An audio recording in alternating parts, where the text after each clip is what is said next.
కాటరా classic రెటినాలకు world class treatment ఇప్పుడు మన భీరంగూడలో అమెరికన్ లేజర్ ఐ హాస్పిటల్స్.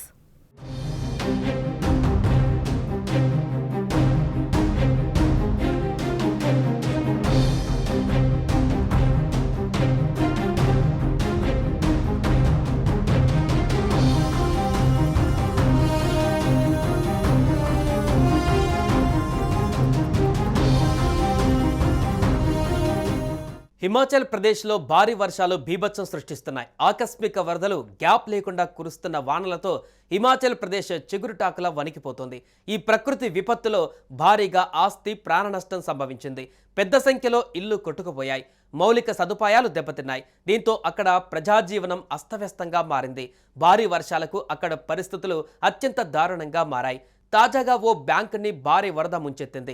దీంతో ఆ బ్యాంకులో దాచుకున్న తమ డబ్బులు, సొమ్ముల గురించి డిపాజిటర్లు తీవ్ర ఆందోళన వ్యక్తం చేస్తున్నారు. బ్యాంకులోని డబ్బు, గోల్డ్ పరిస్థితి ఏంటో తెలియక కంగారు పడుతున్నారు.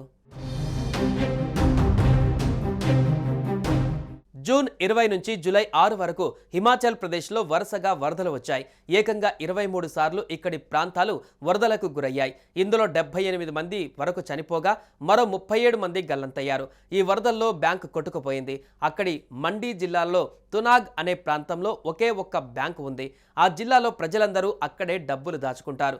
ఆ బ్యాంకు కాస్త వరదల్లో కొట్టుకుపోయింది. ఆ బ్యాంకు వరదల్లో దెబ్బతినడంతో తమ డబ్బు, పేపర్లు, బంగారం అన్నీ ఏమయ్యాయో తెలియడం లేదు అంటూ ఆందోళన వ్యక్తం చేస్తున్నారు. ఈ వరదల్లో ఏవైనా కొట్టుకుపోయి దోపిడీకి గురి కావచ్చని స్థానికులు కాపలా కాస్తున్నారు. తునాగ్ సహకార బ్యాంకు కార్యాలయంలోకి వరద నీరు చేరింది. 2 అంతస్తుల ఈ భవనం మొదటి అంతస్తు వరద చెత్తా చెదారంతో నిండిపోయింది. వరద తీవ్రతకు బ్యాంక్ షట్టర్ ఒకటి ఊడిపోగా మరో 2 షట్టర్లు దెబ్బతిని ఊడిపోయేందుకు సిద్ధంగా ఉన్నాయి.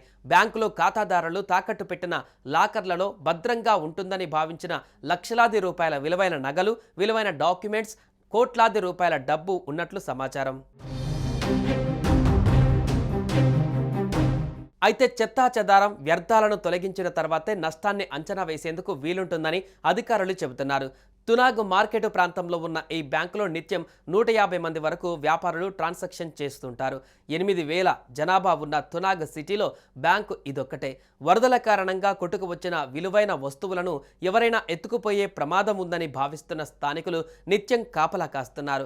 ఇప్పటి వరకు అయితే నష్టం వివరాలు వెల్లడి కాలేదు. ఈ విపత్తుతో కోట్లాది రూపాయల నగదు, బంగారం డిపాజిట్లపైన ఎలాంటి స్పష్టత లేకుండా పోయింది. తమ ప్రాంతంలో ఉన్న బ్యాంకు ఇదొక్కటేనని, చాలా కాలం నుంచి ఇది నడుస్తుందని, ఇందులో ప్రతిరోజు భారీ సంఖ్యలో లావాదేవీలు జరుగుతుంటాయని, ఇప్పుడు అందులో ఉంచిన నగదు, బంగారం, పత్రాలు ఏమై ఉంటాయో అని డిపాజిటర్లు ఆందోళన వ్యక్తం చేస్తున్నారు. సుమన్ టీవీలో మీ పర్సనల్ అండ్ బిజినెస్ ప్రమోషన్స్ కోసం కింది నెంబర్కి కాంటాక్ట్ చేయండి.